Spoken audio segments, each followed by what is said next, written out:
Hello hello hello, very good evening. Regional rural bank pre IBPS clerk mains, ये सारा session निपटाने के बाद अब मैं आ चुका हूँ दोबारा। और आज का जो सेशन होने वाला है ना, ये इतना शानदार सेशन होने वाला है। मतलब यूँ समझ लो कि अब जो अपना काम है वो पढ़ाना नहीं है, रीजनिंग। बच्चों को सोचने पे मजबूर करना है कि सिलेक्शन क्यों होगा, कैसे होगा, क्या क्या प्रोसेस है, क्या क्या स्ट्रेटजी है, वो सारा। आप में से कोई भी अगर सीरियसली बहुत ज़्यादा ही सोच रहे हो कि हाँ मुझे इस रीजनल रूरल बैंक PU के मेंस को क्वालिफाई करना है, तो आपके लिए ये स्टेज पूरी तरह तैयार करके पिछले 8 to 10 ईयर्स का जो भी एक्सपीरियंस मेरा है, मैं आपके सामने इस बार रोल देने वाला हूँ। अलग अलग डिफरेंट जो चैनल्स है उन सब के जो धुरंधर है उन सबका यूटिलाइज करने वाला हूँ मैं इस पर्टिकुलर सेगमेंट में, ताकि आपको बेटर से बेटर फैसिलिटीज़ प्रोवाइड करा पाऊँ। तो अगर आपको ठीक लगे इसको ज़रूर एक बार शेयर करें, रीच थोड़ी सी बढ़ाएं। क्योंकि आपको पता है कि रिसेंट पास्ट में मैंने एक अनाउंसमेंट किया था कि मैं लाइव बैचेज शुरू करने वाला हूँ, वो भी पेड शुरू करने वाला हूँ। और जो मेरा ये रिकॉर्डिंग वाला चल रहा है वो तो चलता ही रहेगा। मैं एक दिन शाम को बैठ कर सोच रहा था नॉर्मली कि जब मेरे प्रिपरेशन का जोन था 2012 के आसपास, में 2-3 बार इंटरव्यू तक पहुंचा IBPS PU, मैंने अपना एक्सपीरियंस शेयर किया, नहीं हुआ। क्या कंडीशन से मैं सफ़र करता था, वो उस टाइम 200-250 रुपये भी निकालना बड़ा मुश्किल होता था। Then I got to know कि नो, ये फ्री ऑफ कॉस्ट होगा। और मेरा यूट्यूब चैनल जहाँ पे मैं पढ़ाता रहूँगा वो लाइफ टाइम फ्री रहेगा। कोई पेड कोर्स नहीं, कुछ भी नहीं। हाँ, सीरियस स्टूडेंट के लिए एक कोर्स अलग जरूर रखा है, वो भी पेड नहीं है, वो भी फ्री है। बस आपको रीच बनानी है कि प्रिपरेशन के लिए क्या स्ट्रेटजी रखना है, उस बैच में क्या एक्स्ट्रा कराने वाला हूँ, बस आपको रीच बनानी है, मेरे तक और कुछ नहीं। चलिए शुरू करते हैं। और आज मैं बताने वाला हूँ रीजनल रूरल बैंक का। मैंने इस बैच का नाम दिया है ब्रेन बैटल। ब्रेन बैटल ही तो है प्रिपरेशन का शानदार पैटर्न, जो आपको प्री तो क्वालिफाई करा चुका है, या पता चल जाएगा आपको कि ऑलरेडी क्या कंडीशन है। और मेंस का डेट ऑलरेडी टेंटेटिव दिया जा चुका है, हम उसमें एंटर करने वाले हैं। मैं आज आपको क्या बताने वाला हूँ, न्यू पैटर्न, जो क्वेश्चंस अलग अलग है, जैसे कोडिंग डिकोडिंग का, कई बार इनइक्वालिटी में, कई बार जो अरेंजमेंट है, सिटिंग अरेंजमेंट, उसके 3 रोज वाला जो पैटर्न है, मैं वो थोड़ा बहुत बताने वाला हूँ। आपका सिलेबस, आपके बेसिक्स क्या है, एक्सपेक्टेड कटअप जो प्रीवियस ईयर का पैटर्न रहा है, उसके पैटर्न पे इस बार की क्या कंडीशन होगी, थोड़ा सा डिटेल में बात उसकी करेंगे। मैं कोई तुक्केबाजी या क्या बोलते हैं उसको, जो देख के हाथ देख के करते हैं, कुछ तो बोलते हैं, नाम याद नहीं आ रहा, वो नहीं करने वाला हूँ। बेसिक चीज़ें बताऊंगा जिसे आप खुद कंक्लूड कर लोगे and end of the day strategy, कि मेंस के प्रिपरेशन के लिए क्या स्ट्रेटजी। मेंस में क्वालिफिकेशन की बात नहीं कर रहा हूँ, मेंस के प्रिपरेशन के लिए क्या स्ट्रेटजी है। और तब 27 दिसंबर को मैं आपको बताऊंगा कि कल पेपर का एग्जामिनेशन कैसे आपको देना, क्या सेगमेंट है। तो इन सारे टाइम में यूज़ करते हैं, अच्छे से पढ़ाई करते हैं, इस 13 डेज का most of the most utilize करने की कोशिश करूंगा मैं। चलिए डायरेक्टली एंटर करते हैं, बहुत ज़्यादा टाइम नहीं। सबसे पहले कहें the mains examination, there shall be 5 section with, ये आपको पता है, लेकिन रिमाइंडर जरूरी है। ये लिखा मैंने क्यों है 5 सेक्शन, ताकि आपको पता हो कि reasoning, English, GA, computer, English or Hindi में से कोई एक, मैथमेटिक्स, ये सारा पढ़ना है। सिर्फ मैथ्स में मत जोर लगा दीजिएगा। ऐसा नहीं प्री क्वालिफाई होने की कंडीशन हो तो सिर्फ जनरल अवेयरनेस पढ़ने लग जाए, दूसरा और किसी चीज़ पे कोई ध्यान नहीं दे रहे, ऐसा कुछ करने की ज़रूरत नहीं है। प्रॉपर ध्यान सारे ही सब्जेक्ट पे, और जिसमें आप बेस्ट है उसमें तो और बेस्ट देने की ज़रूरत है। इसके अलावा तो आपको पता ही है टोटल 200 मार्क्स का टाइम कितना होता है, 2 आवर्स। हाँ, सेक्शनल टाइमिंग भी होगा, जैसे रीजनिंग है उसका प्रॉपर टाइमिंग डिसाइड किया गया, आपको मालूम है कितना है। आगे सेगमेंट में मैंने वो भी मेंशन किया है, candidates have to choose English or Hindi for the language section test, it's all up to you. हाँ, मैं अपना बताता हूँ, कैलकाटा में मेंस था मेरा, कलकत्ता कॉलेज के थोड़ा सा आगे, एग्जैक्टली लोकेशन या वो कॉलेज का नाम याद नहीं, वहाँ पर एग्जामिनेशन था। All the way from Delhi I reached there Calcutta, and then I decided, after preparing 2.5 months for the mains in English language, I decided there to go with Hindi, and I plucked there. मैं qualify नहीं कर पाया क्योंकि हिंदी में marks ही नहीं आए मेरे। मुझे ऐसा लगता था कि आसान है, मैं आसानी से कर लूँगा, नहीं होता है ऐसा। तो अगर आपकी प्रिपरेशन इंग्लिश में अच्छी है, इंग्लिश में जाइए, हिंदी में अच्छी है, हिंदी में जाइए। इंग्लिश से लालच में हिंदी में कन्वर्जन, या हिंदी से लालच में इंग्लिश में कन्वर्जन आपके लिए घातक हो सकता है। और डायलॉग याद है ना, घायल हो तो घातक हो, ध्यान रखिएगा। प्रिपरेशन अच्छे से करना है किसी एक चीज़ पे, प्रिपरेशन पूरी तरीके से। Regional rural bank PO mains examination pattern 2025 officer scale one, ये भी आपको पता है डिफरेंट वेबसाइट्स पे लिखा है, मैंने भी वहीं कहीं से कॉपी करके आपके लिए यहाँ मेंशन किया है। क्या लिखा है, रीजनिंग 40 क्वेश्चन 50 मार्क्स का होने वाला है, मैक्सिमम मार्क्स 2 का ही मिलेगा आपको, 50 और 50 रीजनिंग और मैथमेटिक्स 30 मिनट्स का है, और फॉर्चुनेटली मैथ्स भी 30 मिनट्स का है। जनरल अवेयरनेस 40 क्वेश्चन 40 मार्क्स और 15 मिनट्स में। टाइम देखिए 15 मिनट्स में 40 मार्क्स। आपको पता है लास्ट ईयर का कट ऑफ क्या है, अगले स्लाइड पे दिखाने वाला हूँ मैं, देखना चौंक जाओगे कि जनरल अवेयरनेस में इतना कम कट ऑफ कैसे पॉसिबल हो सकता है। इंग्लिश हिंदी 40 30 मिनट्स का कोई एक चूज कर लीजिएगा, और कंप्यूटर में ये 20 मिनट्स का मार्क्स 20 हो जाएंगे, इसके हाफ मार्क्स हो जाता है। तो मैथ्स और रीजनिंग में जहाँ 10 बढ़ जाता है, कंप्यूटर में वही घट जाता है। ओवरऑल 200 क्वेश्चन 200 मार्क्स, और आपके पास जो टाइम है टोटल 120 मिनट्स का। ज़्यादा टाइम खराब नहीं करेंगे, this one is very important.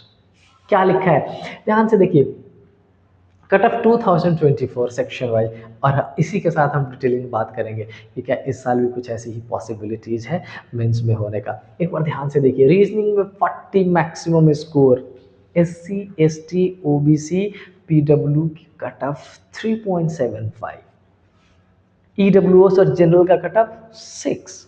खुश मत हो जाना, ये मिनिमम कट ऑफ है, सेक्शनल कट ऑफ है आपको क्वालिफाई कराने के लिए। लेकिन क्या फाइनल सिलेक्शन अगर आप ओबीसी या किसी कैटेगरी वाले भाई बंधु हो तो क्या इतना ला के कर लोगे? बिल्कुल भी नहीं।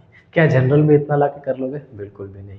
आपका एक ओवरऑल कटअप भी है, जो नॉमिनल अगर बात करूँ मैं, state wise different different nominal अगर मैं बात करूँ तो आपको 75 प्लस जाने की ज़रूरत होगी। तो आप अच्छे कंडीशन में रहेंगे, आराम से ज्वाइनिंग कहीं ना कहीं करने की कंडीशन में रहेंगे। सेम एज कंप्यूटर में 4.257 मैंने बात की थी ना जनरल नॉलेज की, एक बार ध्यान से देखो, जनरल अवेयरनेस 40, कट ऑफ कितना था, कट ऑफ कितना था समझ रहे हैं, 15 मिनट में मिलता है 40 क्वेश्चन। एक तरफ जहाँ जो पर्सन ऑफिसर्स की तरह सोचता है, जो पर्सन एज ए स्टूडेंट नहीं, एज ए जॉब गेटर जाता है वहाँ पे, वो इसमें हाईएस्ट मार्किंग करके आता है, क्योंकि उसके पढ़ने का तरीका ही ऐसा होता है। वो रटता नहीं है, वो डेटा को देखता नहीं, एनालाइज कर लेता है, और उस बेसिस पे कई सारे क्वेश्चन का आंसर बताऊंगा, वो भी मैं डिटेल्स में जब हम बात करेंगे करंट अफेयर की। और आज ही ऑफलाइन क्लास में मैंने जो एक 2 घंटे का सेशन था हमारा अपने बच्चों के साथ, जो नए बच्चे थे उनको भी बिठाया था, जो पुराने बच्चे थे उनको भी बिठाया था, मर्ज करके वो एक सेगमेंटाइज क्लास मैंने लिया, उसमें डिटेल शेयर की, आपसे भी शेयर करूंगा। In the same way, I don't think you need to see this one. यहाँ पर जो कटअप दिया गया है, ये जो कटअप दिखाया गया है, this is okay for qualifying the examination. किसी पर्टिकुलर सेगमेंट में कहीं अटक तो गए नहीं, लेकिन उससे ज़्यादा इंपॉर्टेंट ये है, ये क्या है, ये है कट ऑफ 2024, जो आपको आईना दिखाएगा, आपको मजबूर करेगा अपने बारे में सोचने पे कि क्या जब मेंस के अटेम्प्ट करते हो तो आप इस कंडीशन में आते हो। जनरल और ओबीसी की बिहार में 68 था, हरियाणा में 78 था, एमपी में 74, यूपी 71, वेस्ट बंगाल 75। अगर ओवरऑल देखूं मैं, ओवरऑल देखूं तो 200 मार्क्स में आप चाहें तो 80 मार्क्स लाना बहुत मुश्किल नहीं है, आप अच्छे से कर सकते हो। और अगर 80 मार्क्स ले आते तो फिर आपके सिलेक्शन को कोई रोक भी नहीं सकता। लेकिन ये मैं आईना क्यों दिखा रहा हूँ, ये मैं पीछे वाले स्लाइड पे इतना मेहनत करके ये मैं क्यों बना के लाया हूँ, ये मैं इसलिए ताकि आप सोचे अपने स्ट्रेटजी को। आपके पास 5 सब्जेक्ट है, किसमें आप स्ट्रॉन्ग है बहुत ज़्यादा, कि दुनिया का कुछ भी ला के पूछ दिया जाए उसमें आप 70% 80% क्वेश्चन तो सॉल्व कर ही लेंगे। क्या वो लॉजिकल रीजनिंग है, क्या वो मैथमेटिक्स है, क्या वो जनरल अवेयरनेस है, क्या वो इंग्लिश है, क्या वो कंप्यूटर है? आपको एक प्रॉपर स्ट्रेटजी बनानी पड़ेगी, जिस स्ट्रेटजी के अंदर आपको ये समझना पड़ेगा कि कौन सा ऐसा सब्जेक्ट है जो मुझे क्वालिफाई करने के लिए पढ़ना है, और कौन सा ऐसा सब्जेक्ट है जो मेरे उस सेक्शनल क्वालिफिकेशन से मुझे हाईएस्ट पॉइंट तक, जेस्ट तक पहुंचाएगा, फाइनल सिलेक्शन तक। क्या वो मैथमेटिक्स है जिसमें मैं इतना अच्छा हूँ कि मैं 20-25 मार्क्स बड़े आसानी से ले आऊँ, और बाकी ओवरऑल ऐड करके 4 सब्जेक्ट में 50 भी लेके आ जाऊँगा तो मैं बहुत अच्छे कंडीशन में पहुँच जाऊँगा? क्या वो रीजनिंग है जिसमें मैं आउट ऑफ 50 मार्क्स 35 के आसपास पहुँच जाऊँ? बड़ी अच्छी प्रैक्टिस करके और बाकी मैथ्स इंग्लिश कंप्यूटर और लैंग्वेज में करके मैं 45-50 के आसपास ले आऊँ तो मैं 80 क्रॉस कर जाऊँगा। ये आपको सोचना पड़ेगा and this is very individual, this is very personal. ये आपको खुद ही डिसाइड करना पड़ेगा और वो डिसाइड करने के लिए जो मैं बताने वाला हूँ वो इम्पॉर्टेंट है। ये मेरा पर्सनल एक्सपीरियंस है। I have prepared all the वे।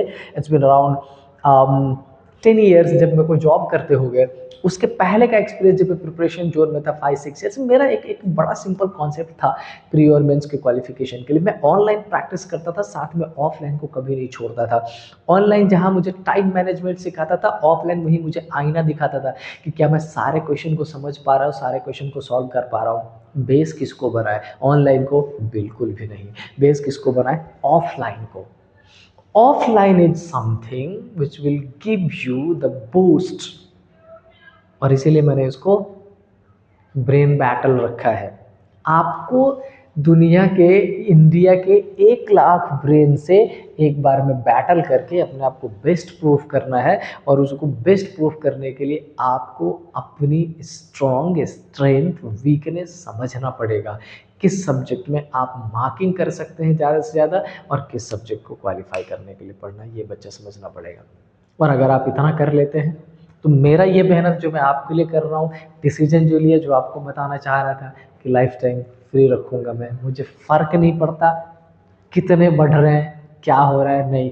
जो मेरे सीरियस बच्चे 100, 150, 200 हैं, मैं उनके लिए अगर कुछ कर पाऊँ तो मेरे लिए इससे अच्छी बड़ी बात नहीं होगी। तो ये स्ट्रेटजी बनाइए। सुनिए, मान लो रीजनिंग है। रीजनिंग में आपको क्वालिफाई करने के लिए कितने चाहिए?